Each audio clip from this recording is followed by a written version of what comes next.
What would you do if the most important moment of your life became your worst nightmare? Sarah Johnson was about to give birth to her first child when her millionaire husband disappeared with lies about a business emergency. But when those hospital elevator doors opened, she discovered something far worse than she ever imagined. This isn't just a story about betrayal. It's about a mother who uncovered an international conspiracy that threatened everything she loved. What started in that elevator would lead to FBI raids, corporate espionage, and a woman discovering she was capable of taking down enemies she never knew existed. If you're ready for a story that will keep you on the edge of your seat for the next hour, hit that like button now. Trust me, you won't want to pause this one. And make sure to subscribe and turn on notifications, because stories like this are exactly why this channel exists. The elevator doors are about to open. Are you ready to see what's inside? Let's begin. Sarah Elizabeth Johnson gripped the marble countertop of her kitchen island, breathing through another contraction that felt like fire spreading through her abdomen. The digital clock on the microwave glowed 3:17 a.m. in harsh blue numbers. Where was Mike, her husband, Michael Johnson, CEO of Johnson Tech Solutions, had left for what he called an emergency board meeting 6 hours ago. His exact words echoed in her memory. Crisis with the Shanghai deal. Honey, I will be back before you know it. That was at 9:30 yesterday evening. Now, as another wave of pain crashed over her 38-week pregnant body, Sarah realized she might be having this baby completely alone. She tried calling again. The phone rang once, then went straight to voicemail. The automated voice felt like a slap across her face. You have reached Michael Johnson. Please leave a detailed message and I will return your call as soon as possible. She had already left 4 increasingly desperate messages. Sarah had met Mike 8 years ago when he was just another ambitious programmer with big dreams and crushing student debt. She was running a small art gallery in downtown Seattle, barely making rent on her converted warehouse space. He would come in during lunch breaks, not to buy anything, but to escape the stress of his failing startup. I like how quiet it is here, he had told her once, standing in front of a painting of a stormy seascape. It feels like the eye of the hurricane. Everything is chaos outside, but in here, there is peace. Their courtship had been unconventional. While other couples went to expensive restaurants, Mike would bring sandwiches to share in her gallery after hours. He would explain his revolutionary ideas about artificial intelligence while she showed him how to analyze brushstrokes in paintings. Now he commanded a tech empire worth $200 million. Their penthouse apartment overlooked Elliott Bay with floor-to-ceiling windows. Sarah's gallery had expanded into 3 locations across the Pacific Northwest. They had everything they had ever wanted except the one thing they had wanted most desperately: a family. After 3 years of fertility treatments, miscarriages, and crushing disappointment, Sarah was finally carrying their son to full term. They had already picked the name, Lucas Michael Johnson. The nursery was painted soft blue with white trim, a handcrafted rocking chair positioned by the window where Sarah planned to nurse their son while watching ships cross the bay. Another contraction hit, stronger and longer than the previous ones. Sarah checked her pregnancy app with trembling fingers. Contractions every 4 minutes, lasting over a minute each. According to everything she had read and every class she had attended, it was definitely time to go to the hospital. She tried Mike's phone one more time, still straight to voicemail. A knot of anxiety formed in her chest that had nothing to do with labor pains. Mike had never been unreachable during any kind of crisis, even during his most intense business negotiations. He always answered her calls immediately. Sarah called Dr. Jennifer Williams, her obstetrician and college roommate. Jen had been Sarah's maid of honor at their wedding and was the only person who knew about every miscarriage. Every failed fertility treatment. Every moment of hope and despair over the past 3 years. Jen answered on the second ring, instantly alert despite the early morning hour. Sarah, is it time? I think so. Contractions are 4 minutes apart and lasting over a minute. But Mike is not here. His phone keeps going straight to voicemail, and I have no idea where he is. Do not worry about Mike right now. Focus on you and the baby. I will meet you at St. Mary's Medical Center. Can you drive yourself, or should I send an ambulance? Sarah looked out at the empty parking garage visible from her kitchen window. Mike had taken their car, a detail that now seemed ominous rather than merely inconvenient. I will call a taxi. No, I am sending a car service. 20 minutes maximum. Pack your hospital bag and try to stay calm. Everything is going to be fine. As Sarah gathered her things, she caught her reflection in the bedroom mirror. Her long brown hair was pulled back in a messy ponytail. Dark circles shadowed her green eyes. She looked exhausted, frightened, and utterly alone. The overnight bag had been packed for 3 weeks, sitting by the bedroom door like a promise. Baby clothes in newborn and 3-month sizes, comfortable nursing gowns, and a playlist Mike had created called Lucas's First Songs. Looking at that bag now, Sarah felt the full weight of Mike's absence. The ride to St. Mary's Medical Center felt endless. Each contraction seemed to synchronize with the city lights blurring past the car window. The driver, a kind older man named Frank, kept glancing at her in the rearview mirror with paternal concern. "First baby?" he asked gently. "Yes, and my husband is missing in action somewhere in this city." Frank's eyes met hers in the mirror. "He will show up when it matters most. They always do." Sarah wanted desperately to believe him. Mike had never missed anything truly important before. Not her gallery openings, not her mother's funeral, not any of their fertility appointments. There had to be a reasonable explanation. Maybe his phone battery had died. Maybe there really was a crisis that required his immediate attention, but the knot in her stomach suggested otherwise. At the hospital, Dr. Williams was waiting with a wheelchair and her trademark reassuring smile. Jen was 5 feet 2 inches with short black hair and the kind of steady, competent presence that made patients instantly feel safer. "How are we doing, Mama?" Jen asked as orderlies wheeled Sarah toward the maternity ward. "Scared," Sarah admitted without hesitation, "and completely confused about where my husband could possibly be. That's normal for first-time mothers. The fear, and Mike.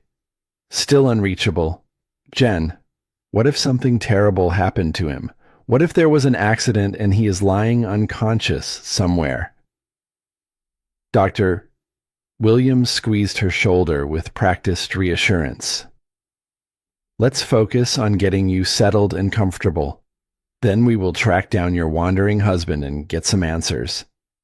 The private birthing suite was beautiful. Polished hardwood floors, a picture window overlooking the city, and a bathroom with a deep, soaking tub for pain management. Mike had insisted on the very best of everything, sparing no expense for their son's arrival into the world. He wanted everything to be perfect for Lucas, Sarah murmured as she changed into her hospital gown. "And it will be perfect," Dr. Williams assured her firmly. "Babies do not care about fancy rooms or expensive amenities. They care about being welcomed into the world by parents who love them unconditionally."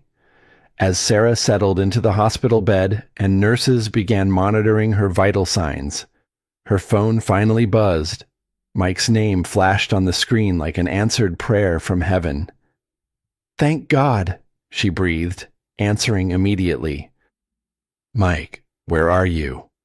"I am at the hospital. The baby is coming right now." "Sarah."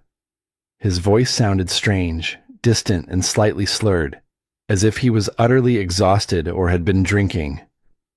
"Oh no, honey, I am so incredibly sorry. I got completely caught up in this absolute nightmare with the Shanghai investors.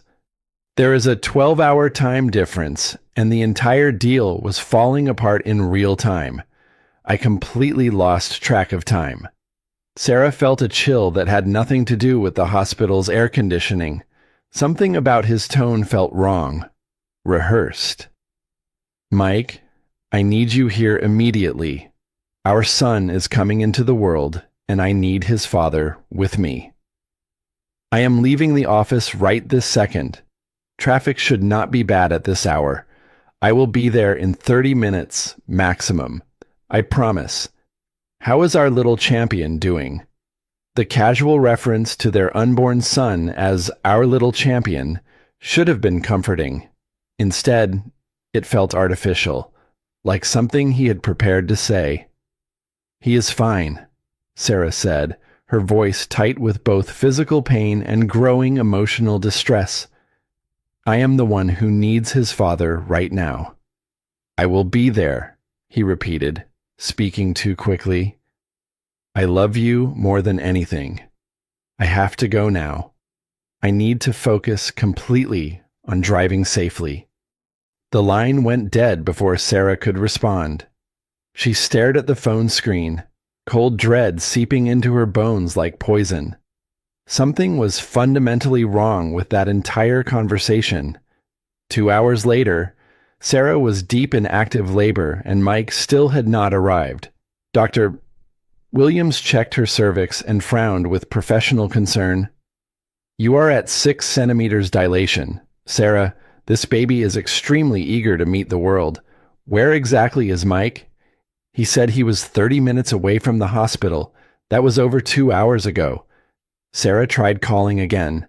This time the phone went straight to voicemail without even ringing once. "Jen, something is seriously wrong. His phone is completely turned off now. What if he had a car accident while rushing to get here?" Dr. Williams sat on the edge of the hospital bed, her expression shifting from medical professional to concerned friend. "Sarah, I need to ask you something, and I want you to be completely honest with me. Has Mike been acting differently lately? Any unusual behavior, unexplained absences, changes in his normal routines?" Sarah thought back over the past few months, trying to identify patterns she had previously ignored or dismissed. Mike had been working significantly longer hours, traveling more frequently for what he called high-level investor meetings. He had started going to the gym at odd times, early morning sessions before dawn or late-night workouts when he used to exercise during lunch breaks.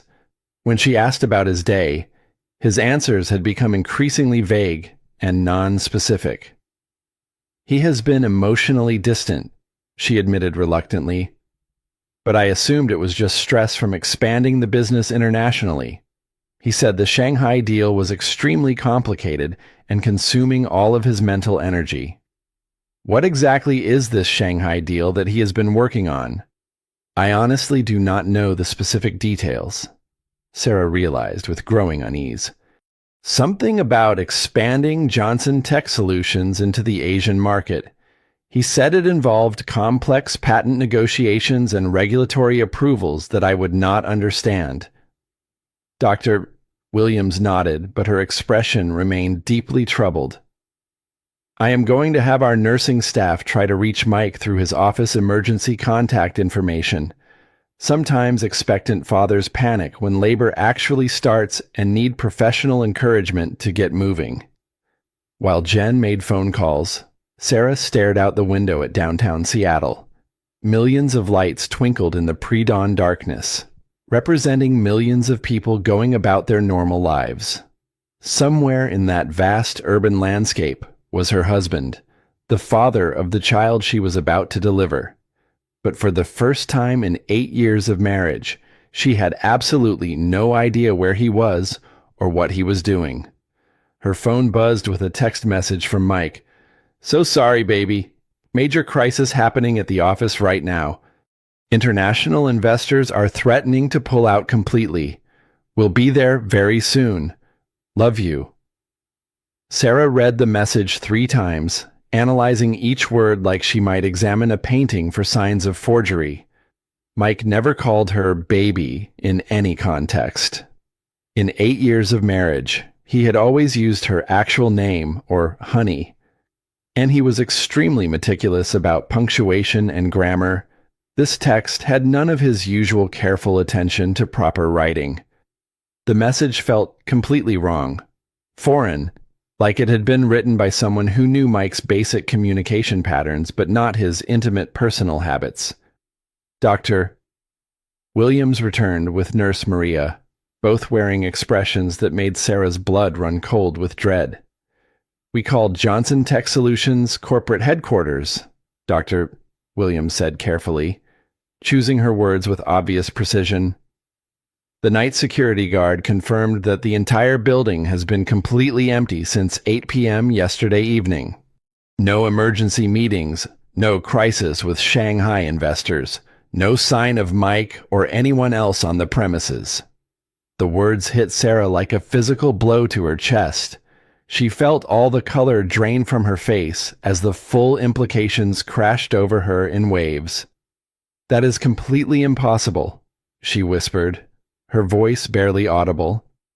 "He left our apartment at 9:30 p.m. specifically to go to the office for emergency meetings. He has been there all night, dealing with the international crisis." "Sarah," Dr. Williams said gently but firmly, "there is no crisis at Johnson Tech Solutions. Whatever Mike has been doing for the past 10 hours, he has not been at his office building." For the next hour, Sarah labored while battling overwhelming waves of fear, confusion, and a growing sense of profound betrayal. The contractions were intensifying steadily, but the emotional pain was becoming harder to manage than the physical discomfort. Mike's absence had transformed from worrying concern into something much darker and more devastating. The questions multiplied with each painful contraction. Where exactly had Mike been all night?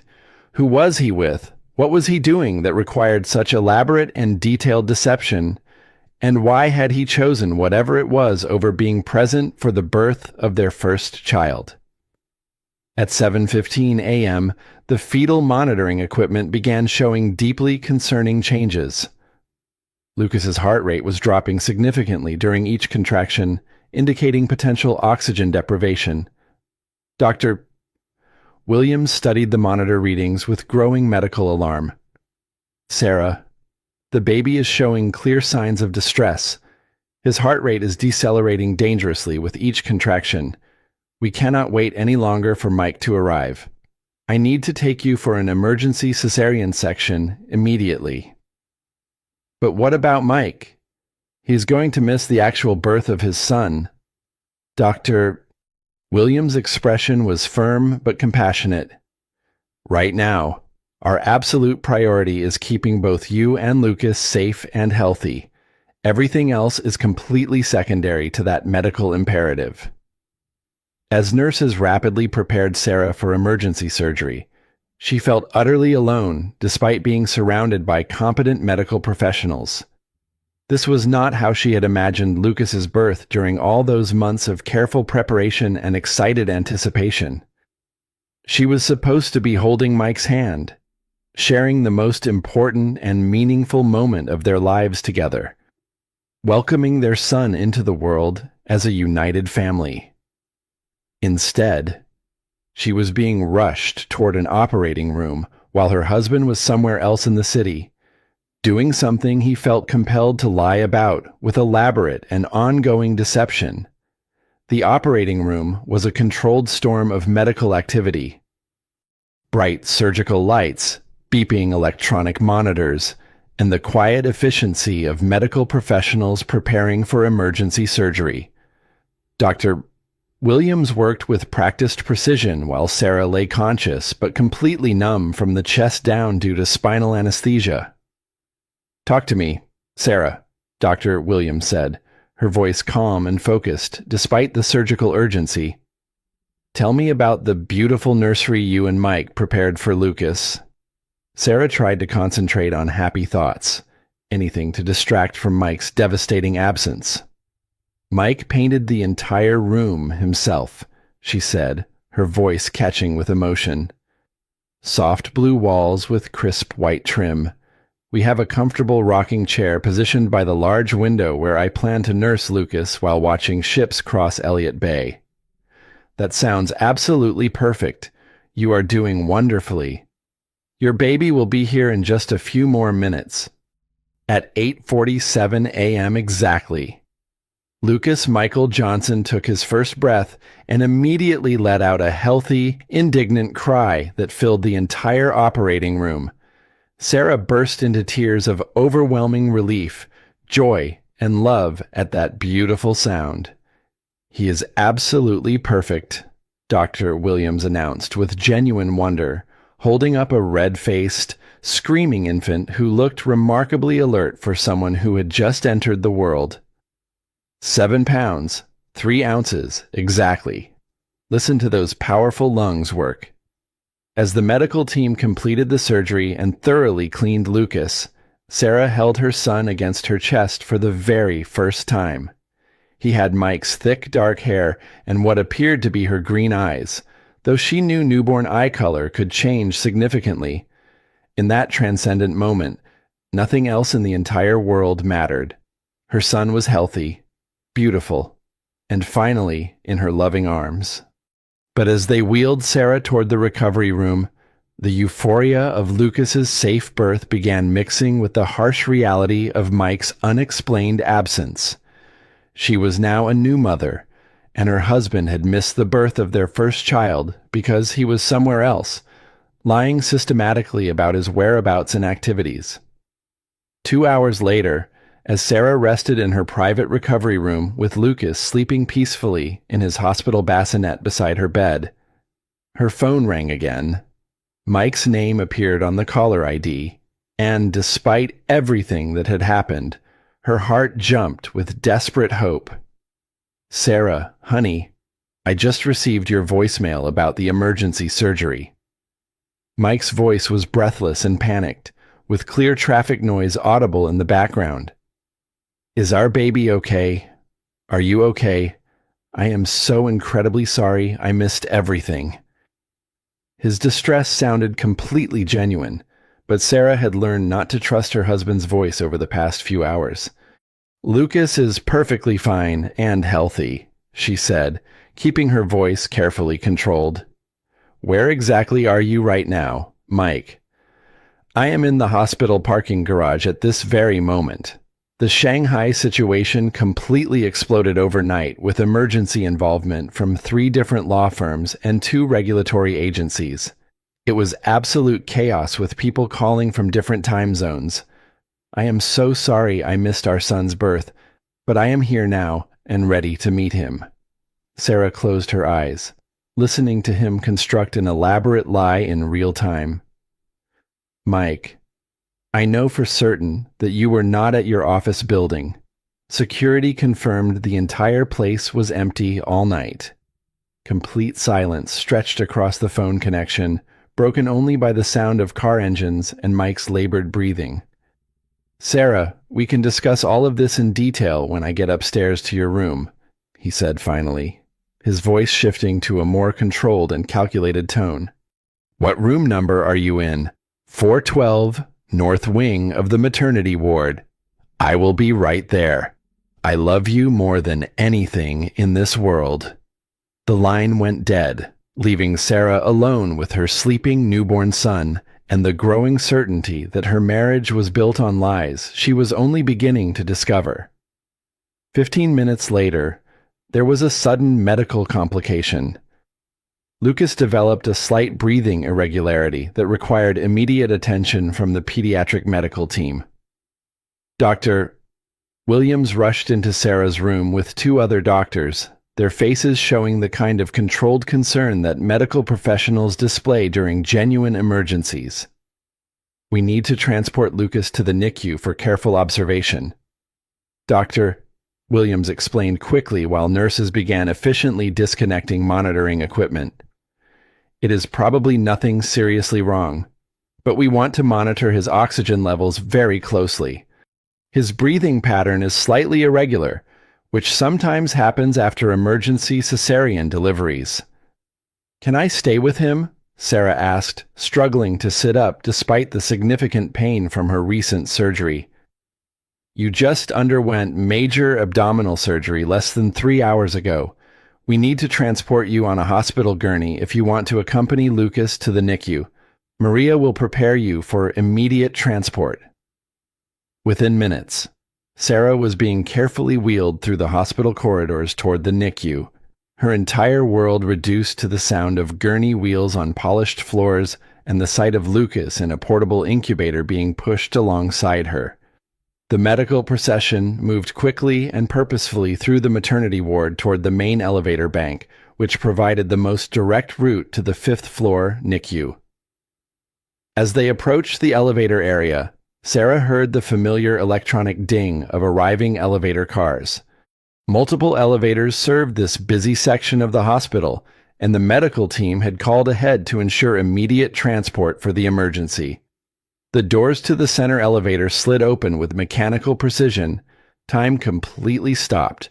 Standing inside the elevator was Mike. His expensive tailored gray suit, the same one he claimed to have worn to emergency office meetings, was badly wrinkled and disheveled. His usually perfect hair looked like he had been running his hands through it repeatedly for hours. His face displayed a mixture of panic, exhaustion, and guilt that Sarah had never seen in 8 years of marriage. But Mike was not alone in that elevator. Next to him stood a strikingly beautiful young woman with long blonde hair and piercing blue eyes. She was wearing what had clearly once been an expensive black cocktail dress, but it was now torn at the shoulder seam and stained with what looked like spilled wine or coffee. Her left hand was wrapped in what appeared to be a makeshift bandage constructed from white hotel towels, now spotted with dried blood. The blonde woman was leaning against Mike with unmistakable intimacy and vulnerability. Her head rested naturally on his shoulder, and his arm was wrapped protectively around her waist, supporting her weight with the instinctive care of someone who deeply concerned about her well-being. For a heartbeat that felt like an eternity. Mike's eyes met Sarah's across the elevator threshold. His expression shifted from initial panic to absolute, devastating horror as he realized exactly what Sarah was witnessing. His wife, recovering from emergency surgery to deliver their first child, was seeing him in an obviously intimate embrace with another woman. The young blonde woman looked up, following Mike's stricken gaze with confusion. Her blue eyes widened dramatically as she took in the scene before her. Sarah lying vulnerable on a hospital gurney in a medical gown. A tiny baby in a medical incubator surrounded by urgent medical personnel rushing to provide emergency care. "Oh my God," the woman whispered, her voice carrying the refined accent of someone well-educated and socially sophisticated. Sarah felt like she was falling through infinite space, the anesthesia from her recent surgery making her feel disconnected from her physical body, while the emotional impact hit her consciousness with absolutely devastating clarity. Her husband, who had missed the birth of their son due to fabricated business emergencies, was standing in an elevator at the very same hospital with another woman who was clearly injured and whom he was protecting with unmistakable tenderness and intimacy. The scene was so surreal, so completely outside the realm of anything Sarah could have imagined in her worst nightmares, that for several moments her brain refused to process the visual information. This had to be some kind of mistake, a hallucination brought on by surgical anesthesia and emotional exhaustion, but Mike's expression of absolute guilt and terror told her everything she needed to know about the reality of the situation. Dr. Williams, who had been focused entirely on Lucas and the medical emergency, followed Sarah's devastated gaze to the elevator. When she saw Mike standing intimately with the blonde woman, her professional composure transformed into a fury so intense it was frightening to witness. "You son of a bitch," Dr. Williams said, her voice low and deadly, carrying 8 years of friendship with Sarah and professional outrage at what she was observing. Mike stepped forward awkwardly, still supporting the injured woman, his mind clearly scrambling desperately for explanations that might possibly make sense of this impossible situation. "Sarah, please let me explain everything," he said with obvious desperation. "This is not what it looks like. I can explain absolutely everything that has happened. Get out of our way immediately." Dr. Williams snapped with complete medical authority. "We have a serious medical emergency here and cannot be delayed." The hospital elevator was too small to accommodate Sarah's gurney, Lucas's incubator, and the full medical team with Mike and the mysterious woman already occupying the space. Mike and the blonde pressed themselves against the back wall as medical personnel maneuvered Sarah and Lucas into the confined elevator with practiced efficiency born of countless similar emergencies.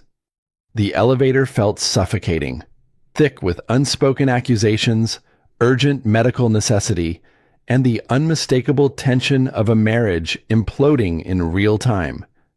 Sarah found herself trapped in a small metal box with her newborn son requiring emergency care, competent medical staff, her lying husband, and the injured woman who represented the complete destruction of everything she had believed about her life and marriage. As the elevator doors closed with finality and the car began its ascent to the NICU, Sarah stared fixedly at the ceiling tiles and tried to process the impossible reality of her situation.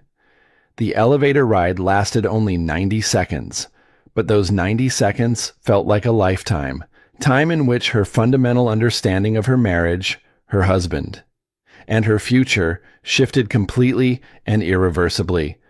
The NICU was a hushed sanctuary of advanced medical technology, specialized incubators, and the soft sounds of premature and medically vulnerable infants fighting for their lives. Through the large glass windows of the unit, Sarah could see nurses wearing colorful scrubs connecting Lucas to sophisticated monitoring equipment and oxygen delivery systems with the gentle efficiency that comes from years of experience with fragile newborns. Dr. Williams knelt beside Sarah's wheelchair, her professional medical demeanor intact despite the emotional chaos of the previous few minutes. "Lucas is in absolutely excellent hands," she said with firm reassurance. "The respiratory issue appears to be minor, probably just residual amniotic fluid that needs time to clear from his lungs naturally. We want to be extremely cautious with any breathing irregularities in newborns, but he should be ready to return to your room within just a few hours." Sarah nodded numbly, unable to take her eyes away from her son. Through the clear plastic walls of his medical incubator, Lucas looked impossibly small, but undeniably strong, his tiny chest rising and falling with determined, steady breaths. Behind them, Mike was still providing physical support to the blonde woman, who continued to seem unsteady on her feet despite her earlier apparent composure in the elevator. Up close, without the initial shock of discovery, Sarah could observe that the woman was strikingly beautiful in a carefully maintained, artificial way, the kind of polished physical perfection that suggested expensive cosmetic procedures, professional styling, and a lifestyle that required constant maintenance and significant financial resources. "Sarah, please listen to me," Mike said, his voice cracking with obvious desperation and fear. "This woman's name is Ashley Thompson, and she works as a representative for one of our potential international investors. She experienced a serious medical emergency during our late-night business meeting. I brought her to this hospital because St. Mary's was the closest medical facility with the best emergency care reputation in the city. For the first time since the elevator doors had opened to destroy her world, Sarah looked directly at her husband with full attention.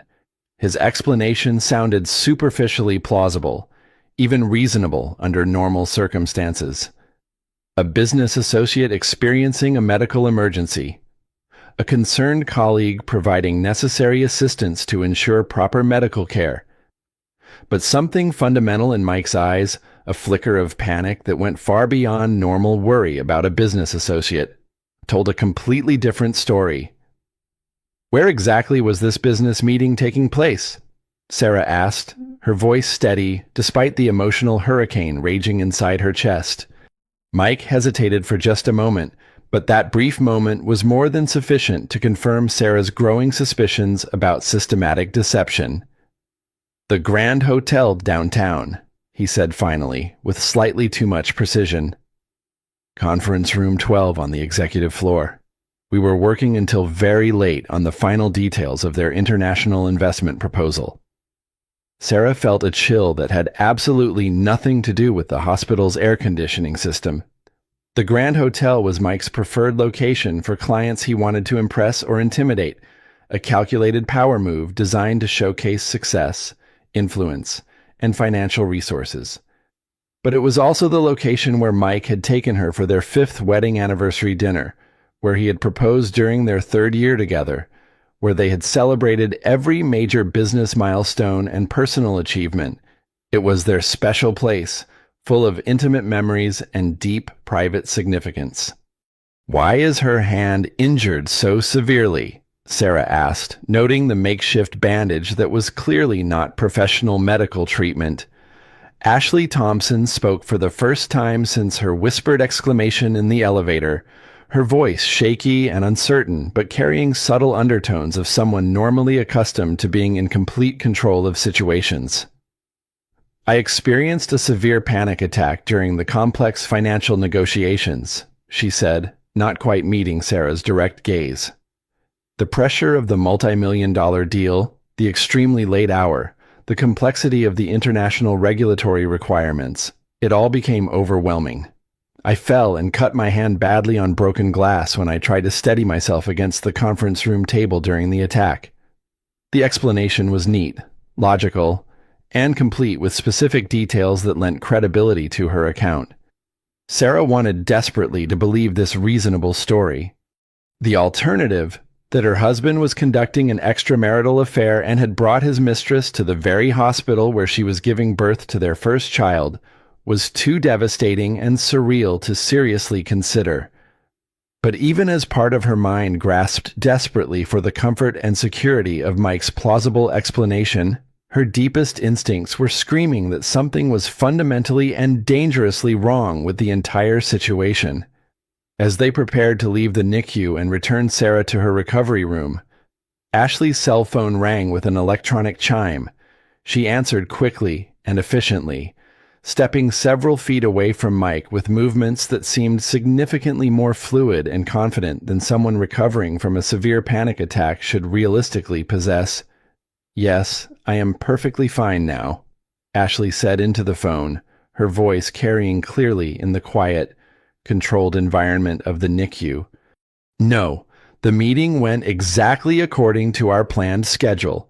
The package was delivered successfully and completely." Sarah caught only fragments of the one-sided conversation, but something about Ashley's tone had changed completely and dramatically. Gone entirely was the shaky vulnerability and medical distress she had displayed just moments earlier. In its place was a crisp, business-like professionalism that suggested this phone call was significantly more important to her than the supposed medical emergency that had brought her to the hospital. "Yes, Bobby, I have absolutely everything we discussed in our previous conversations." Ashley continued, apparently completely oblivious to the fact that both Sarah and Mike could hear every single word she was speaking. "Johnson Tech Solutions will not know what hit them when we proceed to the next phase. The timeline is proceeding exactly according to our original schedule." The name Bobby sent a bolt of ice-cold realization straight through Sarah's chest and into her heart. Bobby Harrison was Mike's biggest and most dangerous competitor, the ruthless CEO of Harrison Dynamics, who had been attempting to acquire Johnson Tech Solutions through increasingly aggressive and questionable tactics for the past 2 years. Mike stepped quickly toward Ashley, his facial expression shifting rapidly from confusion to dawning suspicion to the first hints of genuine fear. "Ashley," he said sharply, his voice carrying new authority and demand. "Who exactly are you talking to on that phone?" Ashley ended the phone call abruptly with obvious haste and turned back toward them with a smile that now appeared more predatory than friendly. The transformation was subtle, but absolutely unmistakable, like watching a carefully constructed mask slip away to reveal something calculating and potentially dangerous underneath. "I really should leave now," she said smoothly. Her earlier unsteadiness and medical distress completely vanished. "Thank you so much for bringing me here for medical attention. Mike, I sincerely hope your wife and your new baby are both completely healthy and recover quickly." She walked away with confident, purposeful strides, leaving Mike staring after her with an expression that mixed confusion, growing suspicion, and the beginnings of genuine fear about what he might have become involved in. Sarah watched Ashley disappear around the corner of the hospital corridor, complex pieces of an intricate puzzle beginning to click into place in her mind with frightening clarity. The phone conversation mentioning Bobby Harrison by name, the specific reference to a package being delivered and Johnson Tech Solutions not knowing what would hit them, the complete personality transformation from vulnerable medical patient to confident business professional in the space of a single phone call. "Mike," Sarah said slowly, her voice barely above a whisper but carrying unmistakable steel. "How long have you been working directly with Ashley Thompson?" Mike turned back toward her, and for the first time since she had known him, he looked genuinely lost and uncertain. "About 6 months total," he said with obvious reluctance and growing concern. She claimed to represent a sophisticated venture capital firm with significant international connections and substantial capital reserves for investment in our Asian market expansion. "What is the exact name of this investment firm?" Mike's hesitation lasted significantly longer this time, and when he finally spoke, his voice carried the hollow ring of someone beginning to realize they had been systematically manipulated and deceived. "I do not remember the precise name off the top of my head," he admitted with growing unease. "It was described as some kind of complex international investment consortium involving multiple shell companies and a very complicated corporate structure." Sarah felt something fundamental break inside her chest, not just her heart, but her basic understanding of the man she had married and trusted completely. Her husband was not simply lying to her about where he had been and who he had been with. He had been systematically manipulated by someone with direct connections to their biggest business rival, and he was either too naive, too compromised, or too emotionally involved to recognize the deception clearly. The woman he had brought to the hospital while Sarah was giving birth to their son was not just his mistress or emotional affair partner. She was potentially a professional corporate spy who had been playing him systematically for months while extracting sensitive information that could completely destroy everything they had built together over 8 years of marriage and business partnership. Back in her private recovery room, Dr. Williams helped Sarah settle comfortably into bed and administered appropriate pain medication for her post-surgical recovery. The physical relief was immediate and significant, but the emotional pain felt like an enormous weight pressing down on her chest, making normal breathing difficult. "Jen," Sarah said when they were finally alone and the door was closed, "I need you to be completely honest with me. As my doctor and as my friend who has known me for over a decade, what do you think just happened up there in the NICU, Dr. Williams sat down in the comfortable chair beside Sarah's hospital bed, allowing her professional medical mask to drop completely and reveal 8 years of genuine friendship and deep personal concern. "I think your husband is in extremely serious trouble," she said with brutal honesty.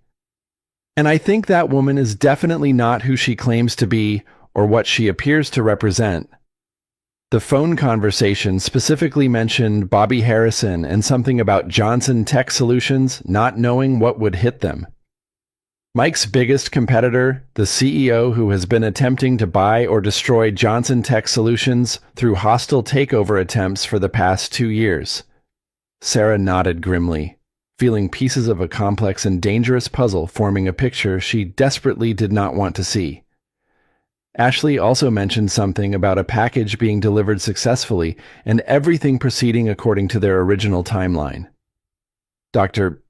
Williams was quiet for a long moment, processing all the implications of what they had witnessed. "Sarah, you just underwent major surgery. You are exhausted both physically and emotionally.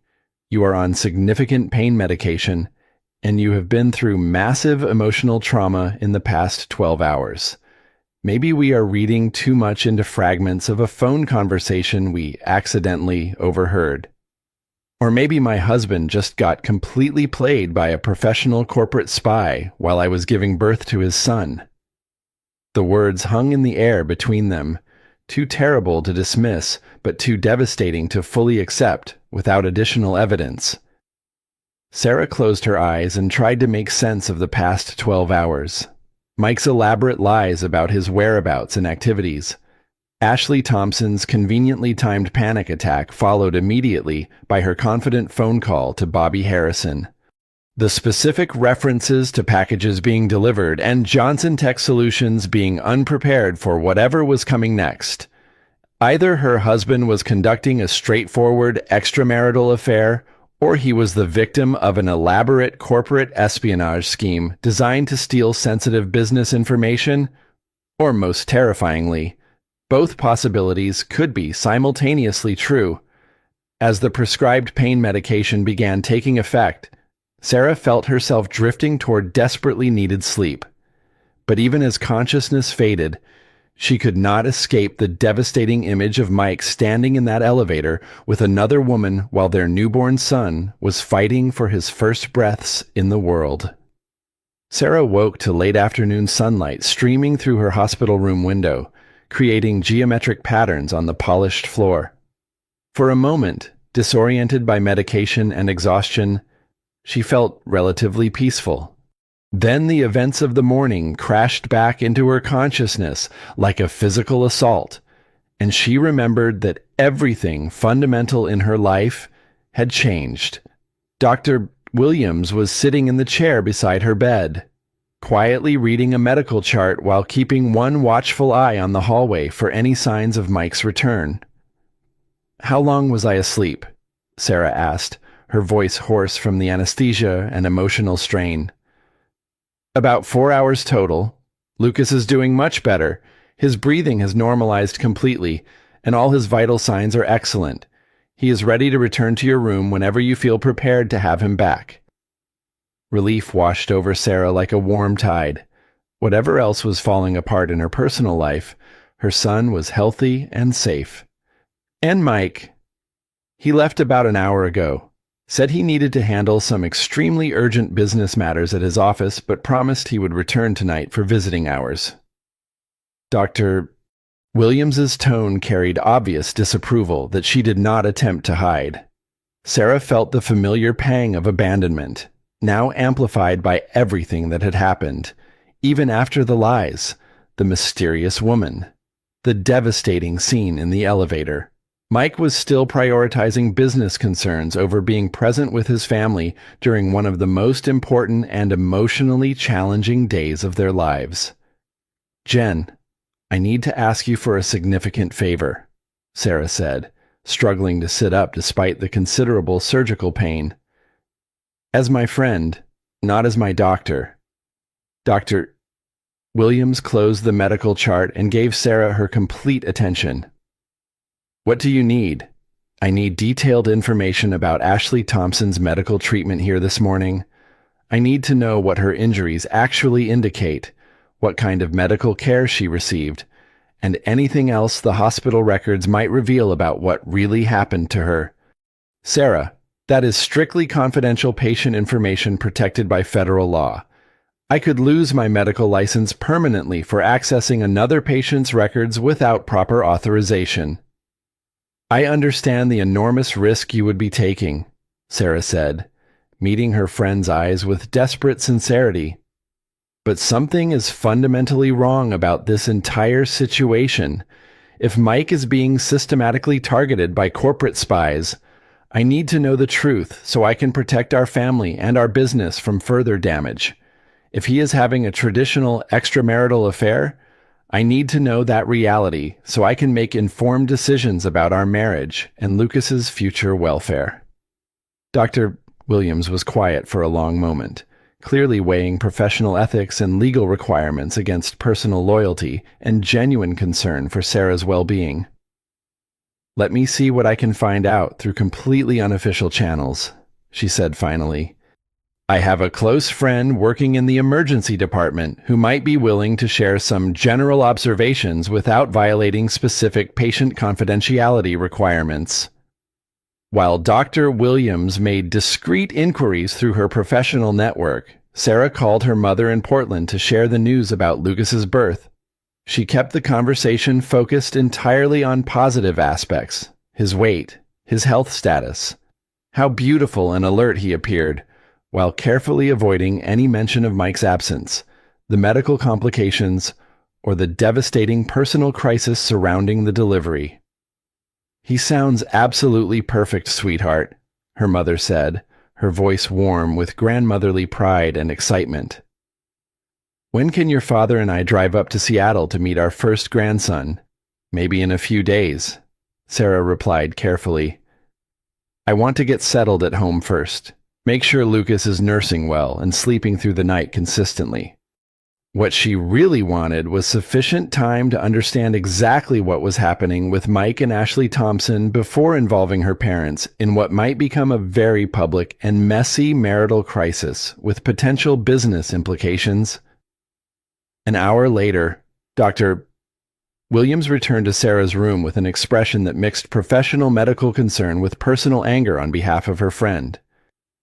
I was able to obtain some general information through my emergency department contact, she said, closing the door carefully and sitting close to Sarah's bedside. Ashley Thompson was treated for a deep laceration on her left palm that required 6 surgical stitches, but that is not the most concerning aspect of her medical examination. What is the concerning part? She also presented with extensive bruising on both wrists and her upper arms that the attending emergency physician specifically documented as being consistent with defensive wounds, injuries typically sustained when someone grabs you forcefully during a physical altercation or when you are attempting to protect yourself during a violent struggle. Sarah felt her heart sink even as pieces of the puzzle began forming a clearer and more disturbing picture. So, she was not simply injured during an accidental fall caused by a panic attack.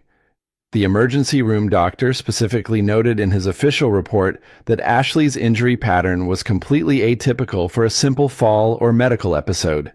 The bruising on her wrists appeared consistent with someone grabbing and restraining her forcefully. The deep laceration on her palm was consistent with gripping something sharp during a physical struggle. Sarah stared out the window at the Seattle skyline, trying to process this new information while managing the implications. Did Mike cause those defensive injuries? There is no way to determine that conclusively from the medical evidence alone, Dr. Williams said carefully. But Sarah, there is something else significant. Ashley's personal effects when she was admitted to the emergency department included a high-capacity USB drive, the specific type used for transferring large amounts of digital data between computer systems. The implications hit Sarah like a physical blow to her chest. Corporate espionage involving stolen digital files and trade secrets. Defensive wounds suggesting a violent physical confrontation. Mike's obvious and ongoing lies about his whereabouts and activities. Ashley Thompson's phone call to Bobby Harrison mentioning successful package delivery. Jen, I think Ashley Thompson seduced my husband emotionally in order to steal sensitive company secrets and proprietary information, Sarah said slowly, the pieces clicking into place with terrible clarity. And I think Mike finally discovered what she was really doing. If that analysis is correct, then Mike is as much a victim of this situation as you are. But he still made the choice to be with her instead of being here for Lucas's birth. Sarah's voice carried the deep pain of that fundamental betrayal. Whatever was happening with Ashley Thompson, he prioritized dealing with it over being present for the most important moment in our family's life. Dr. Williams sat on the edge of the hospital bed, choosing her words with obvious care. Sarah, you have some extremely difficult decisions to make over the next few days and weeks. But first, you absolutely must focus on recovering from major surgery and establishing a healthy bonding relationship with your son. Everything else can wait until you are physically and emotionally stronger. A soft knock interrupted their intense conversation. A nurse entered the room, pushing Lucas in his hospital bassinet, and Sarah's heart immediately filled with overwhelming love and relief at seeing her son again. Someone is very eager to see his mama, the nurse said with a genuine warm smile. His breathing is completely normal now, and he has been asking for his first real feeding session. As Sarah held Lucas against her chest and felt him latch successfully for breastfeeding, nothing else in the entire world seemed to matter. Her son was healthy, beautiful, and completely dependent on her for everything he needed to survive and thrive. In that transcendent moment, her priorities crystallized with absolute clarity. "Hello, little man," she whispered, gently stroking his impossibly soft, dark hair. "I am your mother, and I promise I will always protect you no matter what else happens in this complicated world." As Lucas nursed contentedly, Sarah felt a fierce maternal protective instinct awakening that she had never experienced before in her life. Whatever was happening between her and Mike, whatever corporate espionage or personal betrayals were threatening their family's security, her son's welfare and future came first above all other considerations. She needed to understand the complete truth about Ashley Thompson and her connections to Bobby Harrison. That evening, Mike returned to the hospital carrying an enormous bouquet of white roses, Sarah's favorite flowers, and wearing an expression that mixed guilt, exhaustion, and what appeared to be genuine fear. "How are you feeling?" he asked, maintaining careful distance from the hospital bed as if afraid to come closer.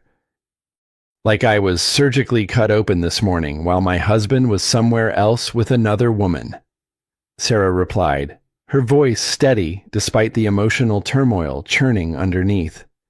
Mike flinched visibly as if she had physically slapped him. "Sarah, I swear to you on Lucas's life, nothing physically inappropriate happened between Ashley and me. She is a business associate who experienced a medical emergency, and I provided assistance because it was the ethical thing to do." "Mike, stop lying to me." Sarah's voice was quiet, but carried a new authority that he had never heard before. "I know Ashley Thompson works for Bobby Harrison. I heard her phone conversation." Mike's face went completely white, all color draining away instantly. "You do not understand the full complexity of what has been happening over the past 6 months. Then explain it to me completely. All of it. No more lies. No more omissions. No more protecting me from allegedly complicated business matters that I supposedly would not understand." Mike sat down heavily in the visitor chair, and for the first time since Sarah had known him, he looked genuinely defeated and lost. The confident technology executive who commanded boardrooms and negotiated million-dollar deals was completely gone, replaced by someone who looked frightened and uncertain.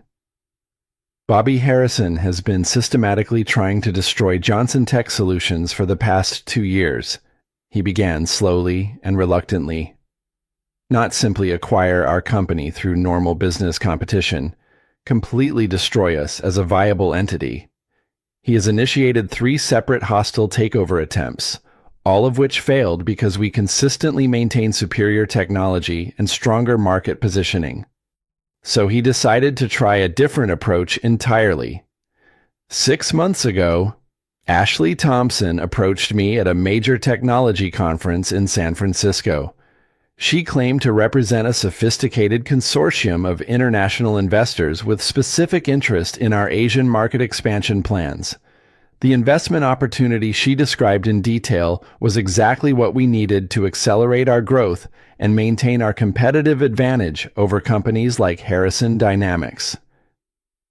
Sarah felt sick as she began to understand the scope of her husband's naivety and emotional vulnerability. And you believed her completely. I wanted desperately to believe her. Mike admitted with obvious shame. The business meetings always took place in neutral, public locations, expensive hotels, high-end restaurants, professional conference centers. She was incredibly intelligent, charming, and seemed to understand our proprietary technology better than most legitimate venture capitalists I had worked with previously. How emotionally involved did you become with her, Mike? The question Sarah had to ask but dreaded hearing the answer to. Mike was quiet for a long, painful moment, staring at his hands while Lucas slept peacefully in Sarah's arms, completely unaware of the adult drama surrounding his first day of life. Not physically, he said finally, his voice barely audible. I never cheated on you sexually, but emotionally, yes, I became very involved. She made me feel like the brilliant, innovative programmer I used to be instead of just another corporate executive drowning in spreadsheets, board meetings, and administrative responsibilities. Sarah felt the knife of emotional infidelity twist brutally in her chest. So you gave her access to sensitive company secrets and proprietary information. I shared technical specifications and development timelines that I believed were essentially public knowledge already. But yesterday evening, I realized she had been systematically copying confidential files from my laptop computer during our private meetings. Probably using that USB drive your friend discovered in her personal hospital effects.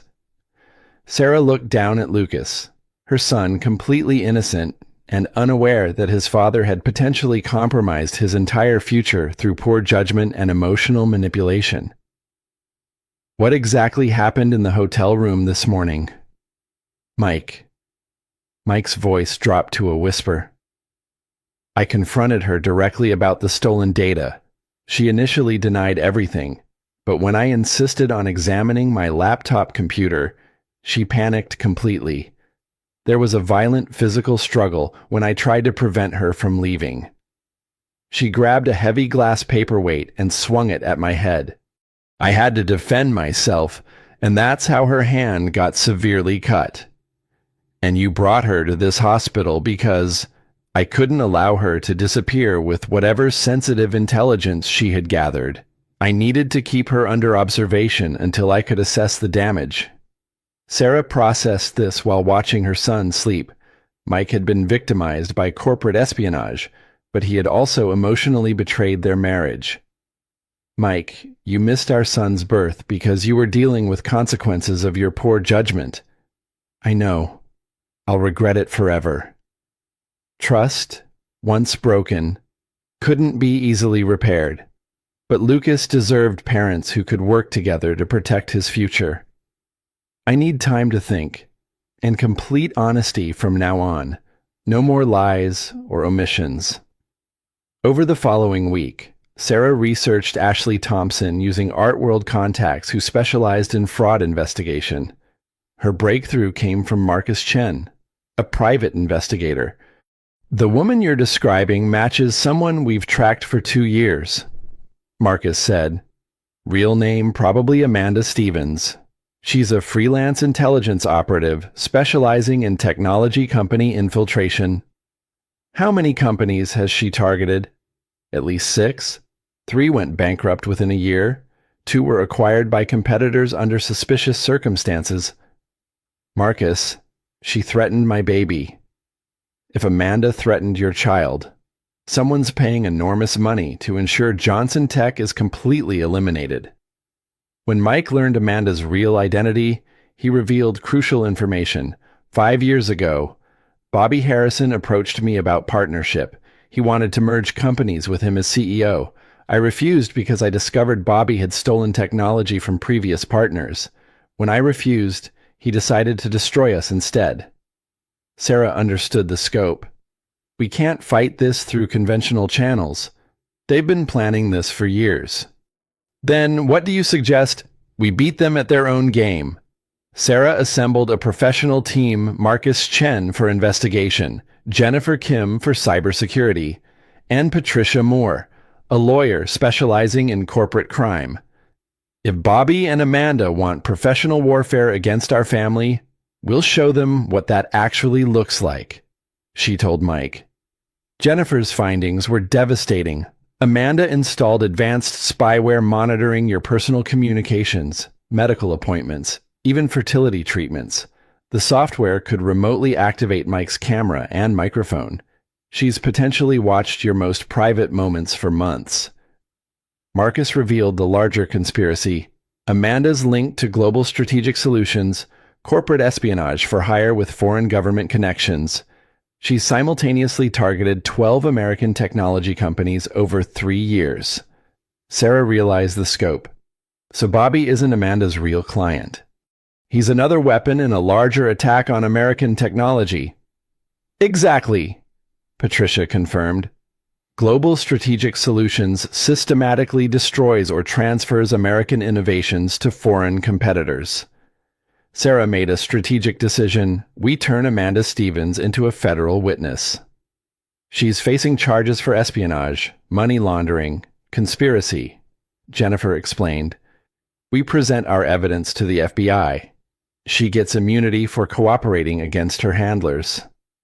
That transforms Mike from a fool into a victim of international espionage, Marcus added. Bobby's legal challenges disappear when he realizes he's been manipulated by foreign intelligence. 3 days later, Sarah presented their evidence to Special Agent Patricia Moore of the FBI's Corporate Crime Division. Mrs. Johnson, this is exceptional work, Agent Moore said. We arrest Amanda on immediate charges, then offer immunity for cooperation against the larger conspiracy. When do we proceed? Tomorrow. Amanda's meeting her handlers to deliver final intelligence. We'll arrest her then. The next afternoon, Sarah watched from an FBI command center as federal agents arrested Amanda Stevens at a downtown hotel meeting with her handlers. Amanda Stevens, you're under arrest for corporate espionage, identity fraud, and conspiracy, Agent Moore announced as Amanda was handcuffed. Sarah felt something fundamental shift as she watched the woman who had threatened her child being led away. The immediate threat was neutralized, but the experience had transformed her from gallery owner to someone capable of outmaneuvering international conspiracies. 6 months later, Amanda testified before a federal grand jury about systematic targeting of American technology companies by international intelligence services. Bobby Harrison withdrew his takeover attempts and provided information about other suspicious foreign approaches. Johnson Tech Solutions not only survived but thrived, reaching record stock prices after publicity surrounding their role in exposing international espionage. Sarah had discovered capabilities she never knew she possessed. She started Johnson Security Solutions, helping other companies protect against corporate espionage, turning her ordeal into protection for American innovation. 1 year later, holding their second child Emma in the same hospital room where Lucas was born, Sarah reflected on their transformation. Mike had undergone therapy and was fully present for Emma's birth. Their marriage, rebuilt on complete honesty, was stronger than before. Any final word on the international investigation? Mike asked. Agent Moore called yesterday. They've identified operations in 15 countries, prevented 30 corporate acquisitions based on stolen American technology. And Amanda, still in witness protection, testifying worldwide. As they settled their children for the night, Sarah realized the woman wheeled through that hospital elevator 18 months ago no longer existed. In her place was someone who had learned that protecting what you love sometimes requires becoming someone you never imagined. When those elevator doors opened, they hadn't just revealed betrayal, they'd revealed a woman capable of fighting forces much larger than herself. Their story began with betrayal, but ended with triumph, proving that love, when tested by adversity, could emerge stronger than anyone imagined. The millionaire had taken his mistress to the hospital where his wife was giving birth. But those elevator doors had opened onto something far more powerful, a mother's determination to protect her children's future, no matter the cost.